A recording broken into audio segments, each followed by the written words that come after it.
Lumos Maxima. Sorciers, sorcières et moldus, bienvenue sur la voie 9-3/4, le podcast pour les sorciers et les moldus. Je suis Séverine et je vous embarque avec moi dans le Poudlard Express direction Poudlard. Prenez une choco-grenouille, une bière au beurre et installez-vous confortablement. Sorciers, sorcières et moldus, répétez après moi. Je jure solennellement que mes intentions sont mauvaises.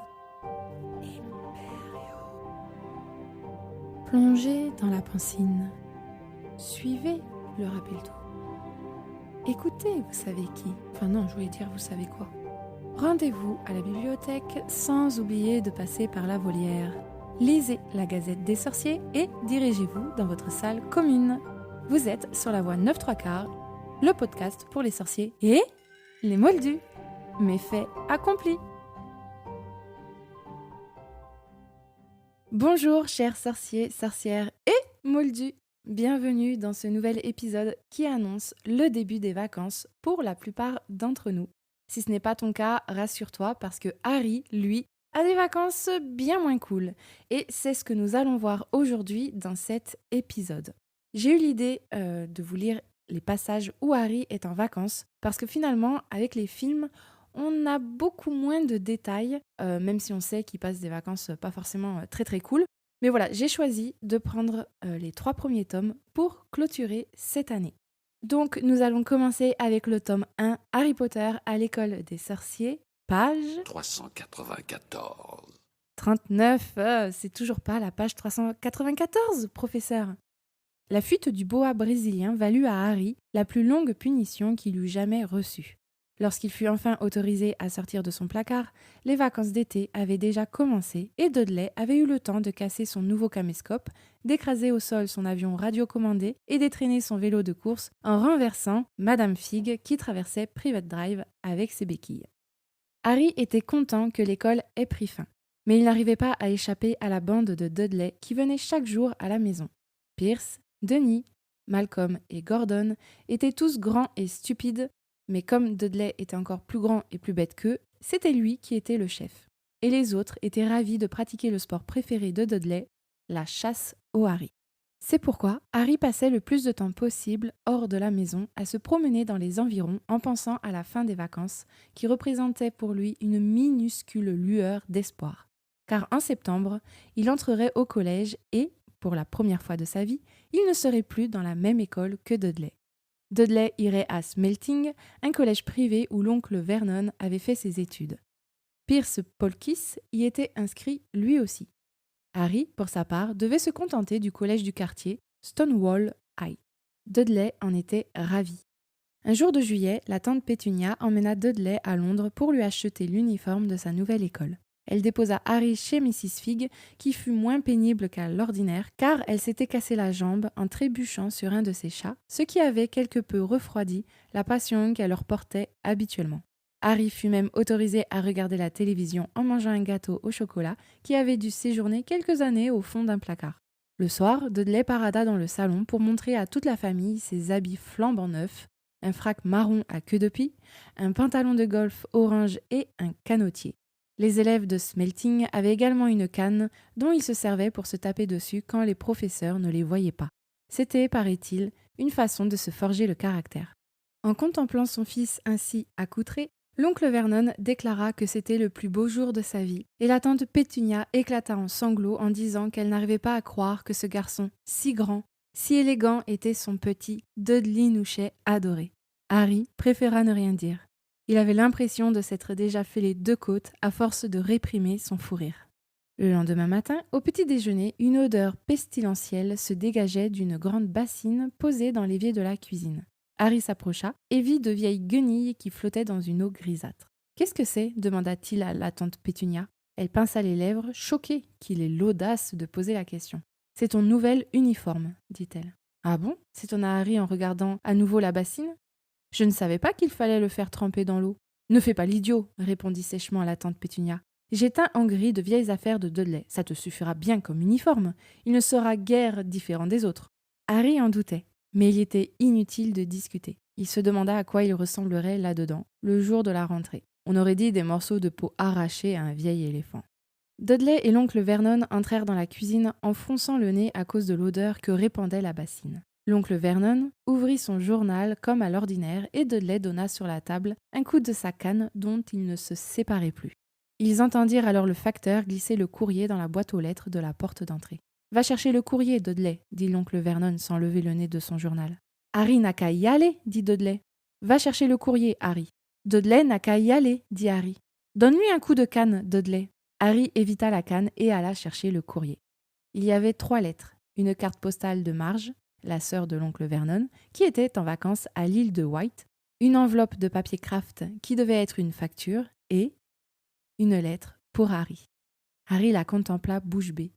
Son cœur faisait de grands bonds dans sa poitrine, comme une balle en caoutchouc. De toute sa vie, personne, jamais, ne lui avait écrit. D'ailleurs, qui aurait pu le faire ? Il n'avait pas d'amis, pas de parents autres que son oncle et sa tante. Il n'était même pas inscrit à la bibliothèque, ce qui lui évitait de recevoir des mots désagréables exigeant le retour de livres empruntés. Et pourtant, il avait entre les mains une lettre dont l'adresse ne pouvait prêter à confusion. Monsieur Harry Potter, dans le placard sous l'escalier, 4 Privet Drive, Little Winging, Surrey.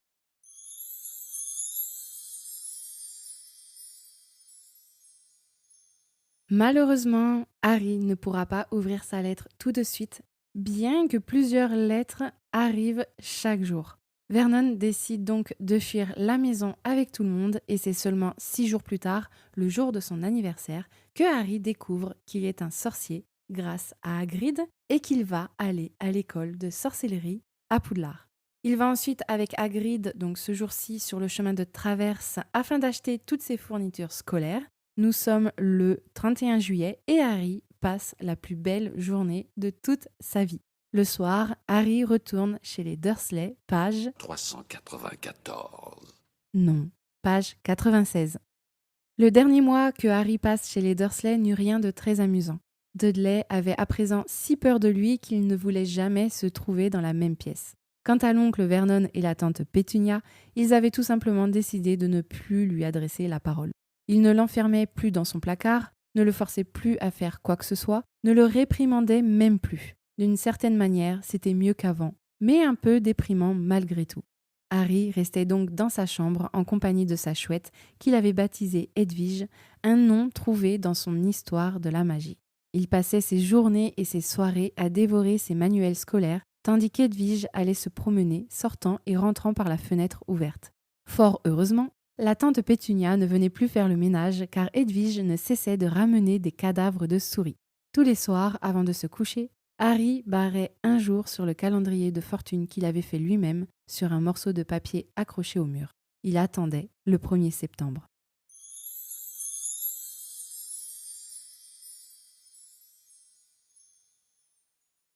Passons ensuite au tome 2, Harry Potter et la Chambre des Secrets, page 394.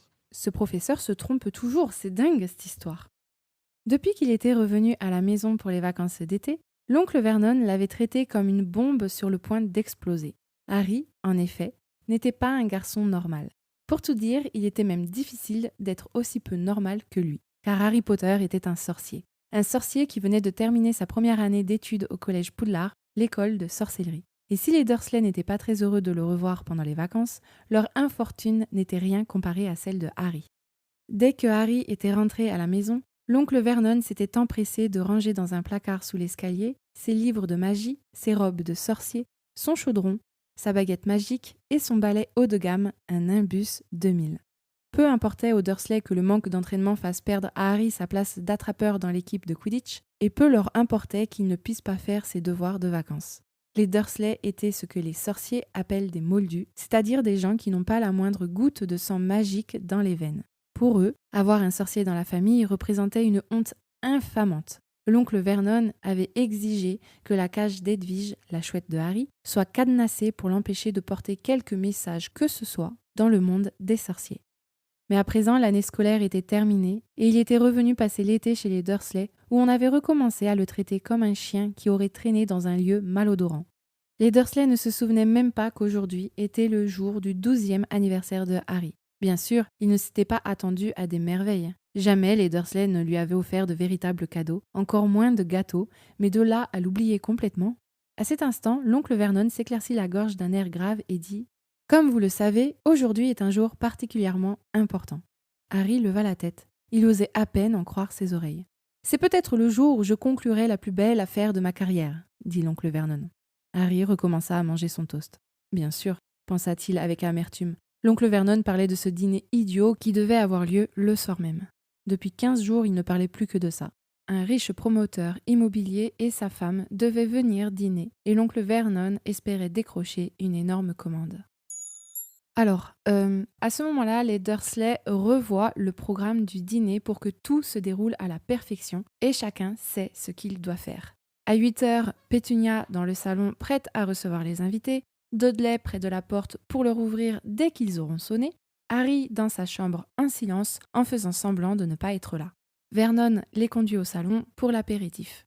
À 8h15, Pétunia annonce que le dîner est servi, Dudley les accompagne jusqu'à la salle à manger, Harry dans sa chambre en silence en faisant semblant de ne pas être là. Et pendant le repas, les Dursley complimenteront leur invité, bien évidemment.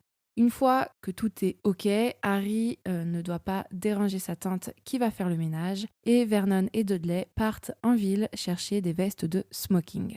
On reprend notre lecture à la page 13. Harry sortit par la porte de derrière. Le ciel était clair, le soleil éblouissant. Il traversa la pelouse, se laissa tomber sur le banc du jardin et chanta à mi-voix « Joyeux anniversaire, joyeux anniversaire, joyeux anniversaire, cher Harry. » Pas de carte de vœux, pas de cadeau, et en plus il fallait qu'il passe la soirée à faire semblant de ne pas exister. Il contempla la haie d'un air abattu. Jamais il ne s'était senti aussi seul. Ce qui manquait le plus à Harry, c'était ses amis de Poudlard, Ron Weasley et Hermione Granger. Il lui manquait plus que tout le reste, plus encore que les matchs de Quidditch. Mais lui ne semblait pas leur manquer du tout. Ni l'un ni l'autre ne lui avait écrit, bien que Ron lui eût promis de l'inviter à passer quelques jours chez lui.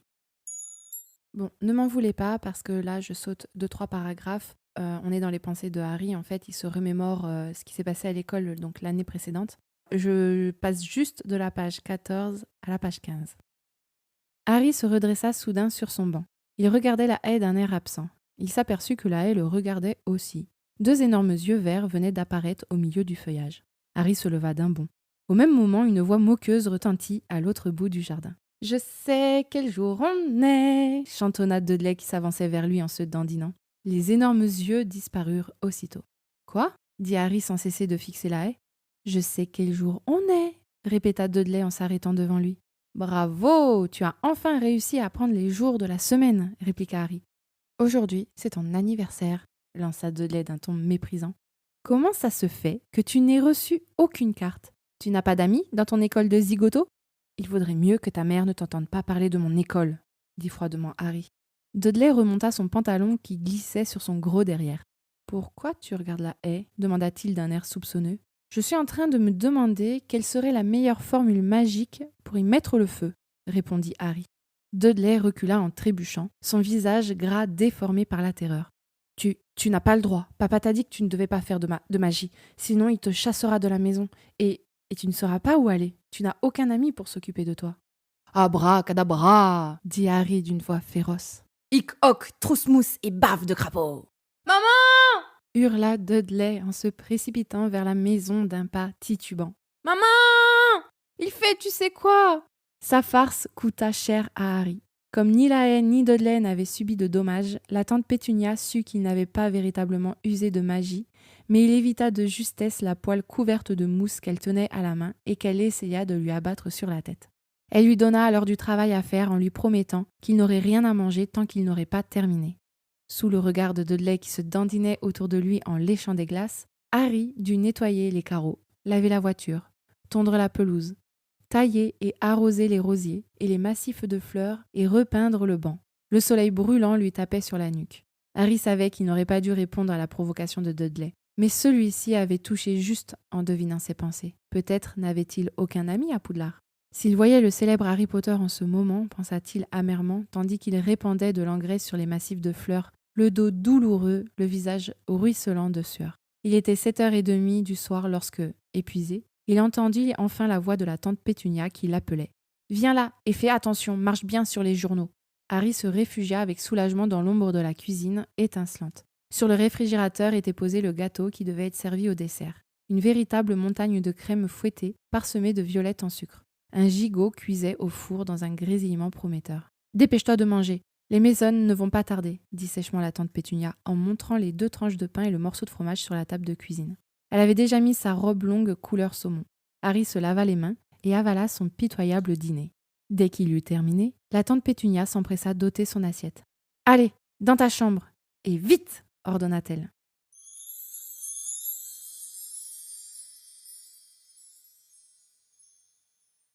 Suite à cela, Harry rencontre Dobby dans sa chambre qui l'avertit qu'un complot existe, que des événements terrifiants se produira à Poudlard et lui demande de ne pas retourner à l'école. Harry refuse et de ce fait, Dobby sort de la chambre et se dirige vers la cuisine. Fait flotter le gâteau de sa tante dans les airs avant de le faire tomber sur le sol dans un fracas épouvantable. S'ensuivit une chouette apportant une lettre disant « Cher Monsieur Potter, nous avons été informés qu'un sortilège de lévitation a été utilisé dans votre lieu de résidence ce soir à 9h12.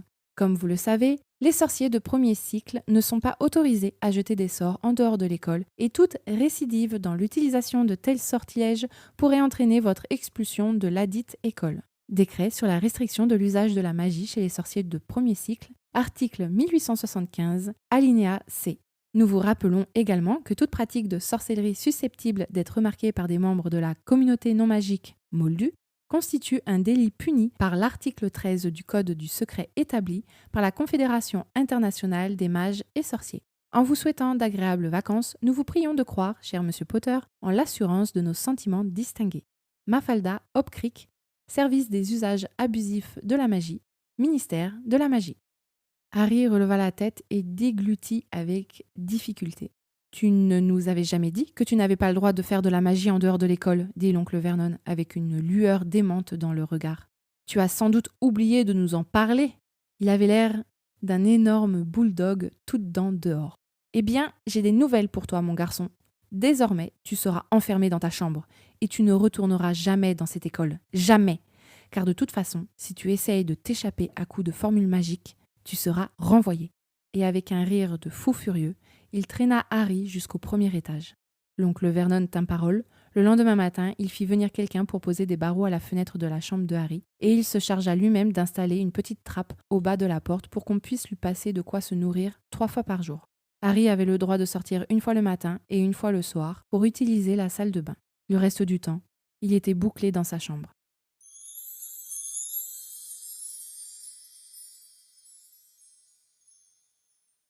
Heureusement pour Harry, Ron arrive avec ses frères jumeaux et ainsi il va pouvoir partir de Private Drive et découvrir, pour le reste de ses vacances, le monde des sorciers au terrier, la maison des Weasley.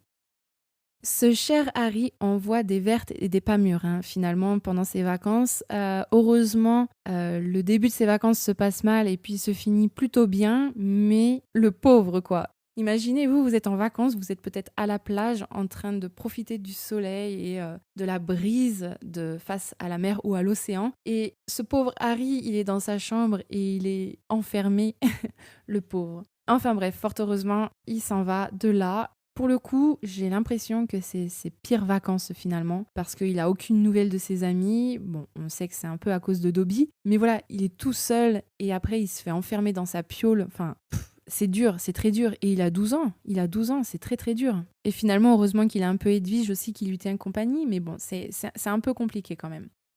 Passons ensuite au tome 3, Harry Potter et le prisonnier d'Azkaban, page 394. Toujours pas. C'est la page 7. À bien des égards, Harry Potter était un garçon des plus singuliers. Tout d'abord, il détestait les vacances d'été. C'était la période de l'année la plus déplaisante à ses yeux. Ensuite, il tenait absolument à faire ses devoirs de vacances, mais il était obligé de les faire en secret, au beau milieu de la nuit. Enfin, il faut également signaler que Harry Potter était un sorcier. C'était précisément à cause de la famille Dursley, domiciliée au 4 Private Drive, que Harry n'avait jamais eu le loisir d'apprécier les vacances d'été. L'oncle Vernon, la tante Pétunia et leur fils Dudley étaient les seuls parents encore vivants de Harry. Ils appartenaient au monde des Moldus et avaient à l'égard de la magie une attitude très médiévale.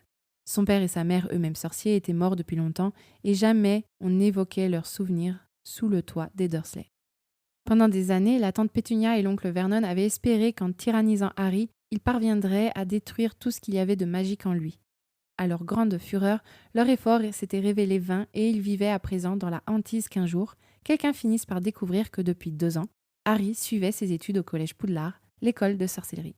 Tout ce que pouvaient faire les Dursley, c'était lui interdire catégoriquement de parler aux voisins et mettre sous clé dès le début des vacances les grimoires, la baguette magique, le chaudron et le balai de Harry pour l'empêcher de s'en servir.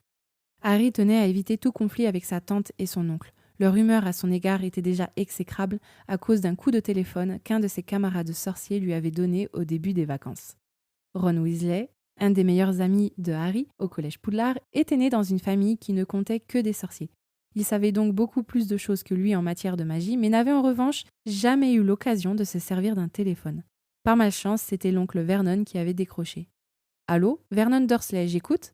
Harry, qui se trouvait juste à côté, s'était figé sur place en entendant la voix de Ron s'élever du combiné. « Allô? Allô? Vous m'entendez? Je veux parler à Harry Potter !» Ron criait si fort que l'oncle Vernon avait sursauté en écartant vivement le combiné qu'il regardait avec une expression de fureur mêlée d'inquiétude. « Qui parle ?» avait-il rugi en direction de l'appareil. « Qui êtes-vous ?»« Ron Weasley !» avait répondu Ron en hurlant comme si l'oncle Vernon et lui s'étaient trouvés aux 2 extrémités d'un terrain de football. « Je suis un camarade d'école de Harry !» Les petits yeux de l'oncle Vernon s'étaient aussitôt tournés vers Harry, toujours pétrifié. « Il n'y a pas d'Harry Potter ici !» avait-il tonné en tenant le combiné à bout de bras, comme s'il avait eu peur de le voir exploser. « Je ne sais pas de quelle école vous parlez. Ne téléphonez plus jamais ici. Ne vous approchez jamais de ma famille. » Et il avait jeté le combiné sur son socle, comme s'il s'était agi d'une araignée venimeuse. Harry avait alors subi un des pires débordements de fureur qu'il eût jamais connus. « Comment oses-tu donner notre numéro de téléphone à des gens comme toi ?» avait tempêté l'oncle Vernon en l'inondant de postillons. Comme vous le voyez, Harry passe de super vacances à faire ses devoirs en pleine nuit, discrètement, en évitant d'être découvert par son oncle et sa tante. Et c'est justement une fois minuit passé, en fait, le jour de son anniversaire, Harry reçoit 3 hiboux lui apportant lettres et paquets de ses amis, Ron, Hermione et Hagrid. Il reçoit également une lettre de Poudlard. « Cher Monsieur Potter, vous voudrez bien prendre note que la nouvelle année scolaire commencera le 1er septembre. Le Poudlard Express partira de la gare King's Cross, qui est numéro 9 3/4, à 11h précises. Lors de certains week-ends, les élèves de 3e année auront la possibilité de visiter le village de Préolard. À cet effet, vous voudrez bien faire signer par un parent ou toute autre personne responsable l'autorisation de sortie ci-jointe. Vous trouverez également sous ce pli la liste des livres qui vous seront nécessaires au cours de l'année scolaire. Avec mes meilleurs sentiments, professeur M. McGonagall, directrice adjointe. » Harry jeta un coup d'œil au formulaire d'autorisation de sortie et son sourire s'effaça. Il aurait été ravi de pouvoir se promener dans le village de Préolard pendant le week-end. C'était un village entièrement peuplé de sorciers et il n'y avait jamais mis les pieds. Mais comment pouvait-il espérer convaincre l'oncle Vernon ou la tante Pétunia de signer l'autorisation ? Le réveil indiquait 2h du matin. Harry estima préférable d'oublier le formulaire jusqu'au lendemain. Il se remit au lit et traça une croix de plus sur le calendrier qu'il s'était fait pour compter les jours qui le séparaient de la rentrée à Poudlard.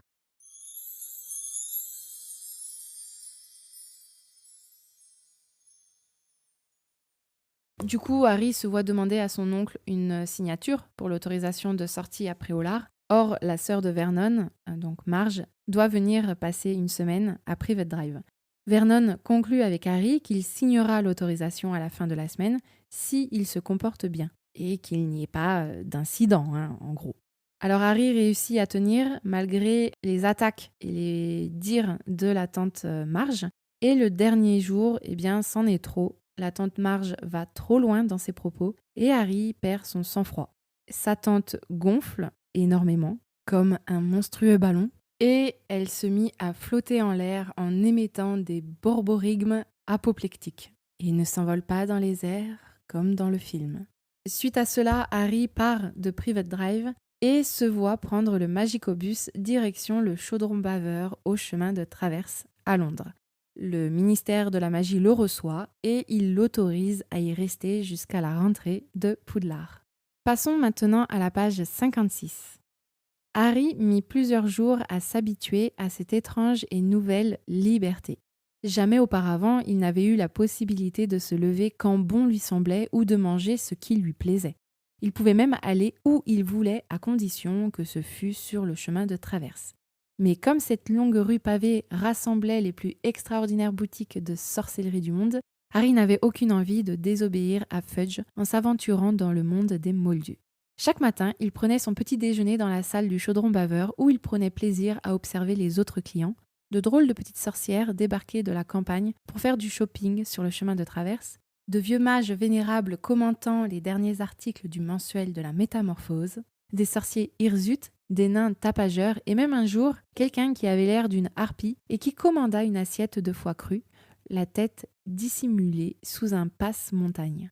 Après le petit déjeuner, Harry sortait dans la cour, derrière le pub, prenait sa baguette magique, tapotait la 3e brique au-dessus de la poubelle en partant de la gauche et attendait que s'ouvre la porte en arcade qui donnait accès au chemin de traverse.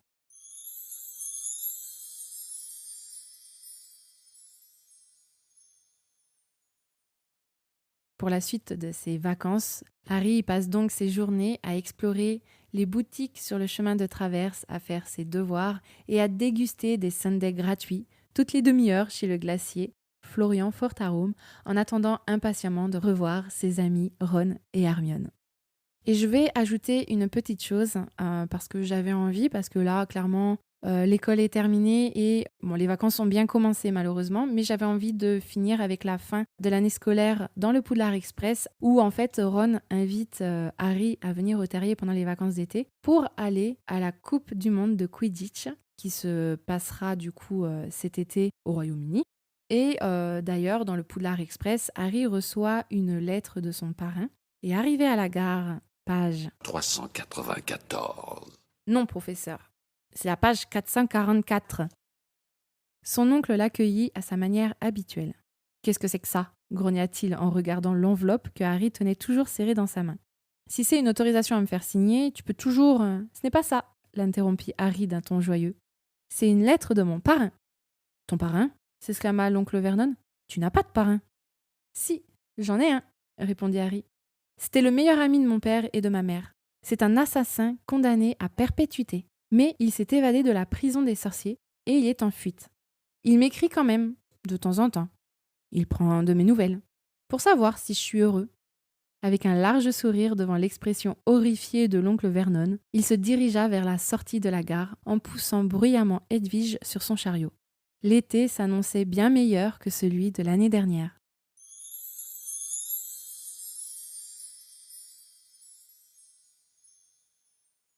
Tada! Et nous découvrirons cela l'été prochain ou à la rentrée, dans la bibliothèque de la Coupe de Feu. Je pense que dans le résumé des chapitres, il y aura un premier petit aperçu de ces vacances d'été.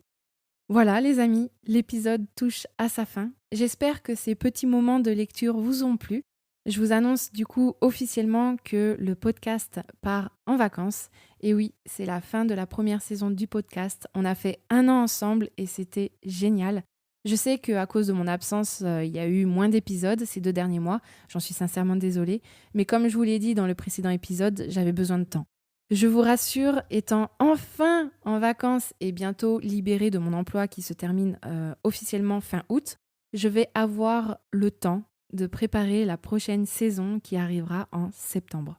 Et donc, à la rentrée, on reprendra le chemin du rappel-tout, de la bibliothèque, de l'amplificatum et de la pancine avec le 4e tome de la saga. Et avant de partir, et pour finir en beauté cette première année qu'on a passée tous ensemble, j'avais envie de vous remercier parce que sincèrement, sans vous, le podcast n'aurait pas eu autant de succès. Et j'étais même très loin de m'imaginer qu'au bout d'1 an, le podcast aurait eu plus de 15 000 écoutes au total, en fait. C'est juste énorme. J'ai lancé le podcast officiellement le 26 juin 2021 et aujourd'hui, on en est même à plus de 17 000 écoutes. C'est incroyable. Alors merci à vous tous. Merci à tous ceux qui répondent aux petites questions que je laisse sur Spotify. Bon, malheureusement, elles ne sont disponibles que sur cette plateforme. Ça, je ne peux pas le changer. Alors merci à Sirius45, Emma Waston, C. Lily Granger, Flora, Camille, Edem MLM, Lilis, Sirius Black, Mel Melo, Eva, Nadia, #Le Phénix, Lise, Val, Jusam, Adèle Potter, Anaïs, Amé, Yaven45, Waou, Aka Kitsu, Alice, Twixy 11, La Potterhead, Yeyetos, Rebeclo, Isis Swift Lovegood, Enora, Witilde-J, Cookie Dame R, Mila, Lucy with Magic, Christophe B, je vais pas dire ton nom de famille, je préfère le préserver, Adèle 2013, E.Lagier, un certain ZDCO2-4IC3RU6FJFDIY0744, Dramion, Noémie entre un emoji cœur rouge et un emoji cœur jaune, Poulcorn Potter avec un emoji éclair et un emoji poulpe, et K.David. Pareil, je ne vais pas dire ton nom de famille, je vais le préserver. Je vous remercie sincèrement de prendre le temps de répondre aux questions et ou d'écrire un petit mot en plus justement dans cette réponse. Également un merci à Sandrine, Enora, Léonce, Nono Rigolo pour vos petits mails. Merci aussi à Charlène, Jessica, Diamond d'Alba, Cassie, HDS Hunter pour vos petits commentaires sur la chaîne YouTube du podcast. Voilà, j'ai pris le temps de tous vous citer parce que j'avais envie sincèrement de vous remercier. Alors, merci. Merci à vous tous. Je vous souhaite de passer à tous d'excellentes vacances, de passer un agréable été et on se retrouve en septembre pour un nouvel épisode de La Voix 9-3/4. Salut, salut! Sorciers, sorcières et moldus, merci infiniment de m'avoir écouté. J'espère que vous avez passé un très bon moment. Laissez-moi une ou plusieurs petites étoiles, un commentaire, ça fait toujours plaisir et surtout, c'est déduit par les impôts moldus. Et les gobelins ne vous en tiendront pas rigueur, je vous le promets. Je vous retrouve en septembre, après les vacances d'été, pour un nouvel épisode magique. C'était La Voix 9-3/4, le podcast pour les sorciers et les moldus. À très vite les magicos. Nox!